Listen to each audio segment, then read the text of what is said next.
तर या सर्वांना निवेदन आहे की आपण आपल्या आयोजकांकडे आम्ही पार्किंग आणि लाइटिंगची जी सिस्टम दिलेली आहे ती सर्वांनी फॉलो करावी।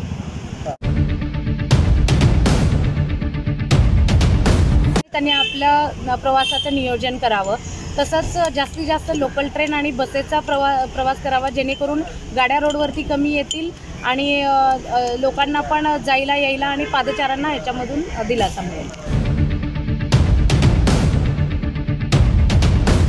के लगभग 350 लोग हमने तैनात किए हैं। उसके अलावा 60 अधिकारी है, 2 एसीपी और 2 डीसीपी हमने सिर्फ ट्रैफिक के लिए तैनात किए।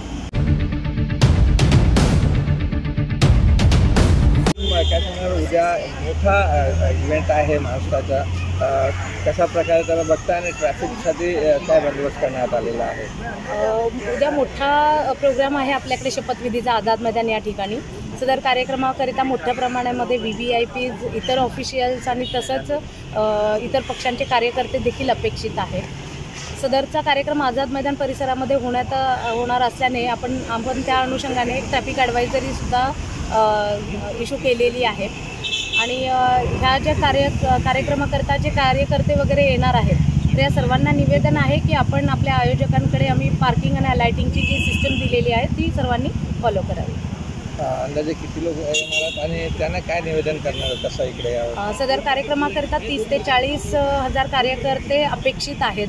तर सर्वांनी आपण मोस्टली जे बसेस ज्या आहेत त्या सर्व बसेस आहेत ते ईस्टर्न एक्सप्रेस किंवा ईस्टर्न एक्सप्रेस फ्रीवेवरून त्यांनी यावं। त्यांचा लाइटिंग पॉईंट्स आपण इकडे कल्पना जंक्शन आणि CSTच्या परिसरामध्ये दिलेले आहेत। त्यानंतर मात्र सर्व गाड्या ज्या आहेत त्या BPTच्या हद्दीमध्ये पार्किंगला जातील आणि याचे कार्यकर्ते आहेत जे कार्सनी येणार आहेत त्यांना निवेदन आहे की ते आझाद मैदान परिसरामध्ये येऊ शकतात, फक्त त्यांच्या कारची पार्किंगची जी व्यवस्था आहे ती वडाळा आणि पायधुणीच्या हद्दीमध्ये केलेली आहे। तर त्यांनी कृपया आझाद मैदानच्या परिसरामध्ये आपल्या गाड्या लावून इतर वाहतुकीकरिता अडथळा आणू नये आणि लोकांना ट्रेनने यावं असा काही संदेश तुम्ही?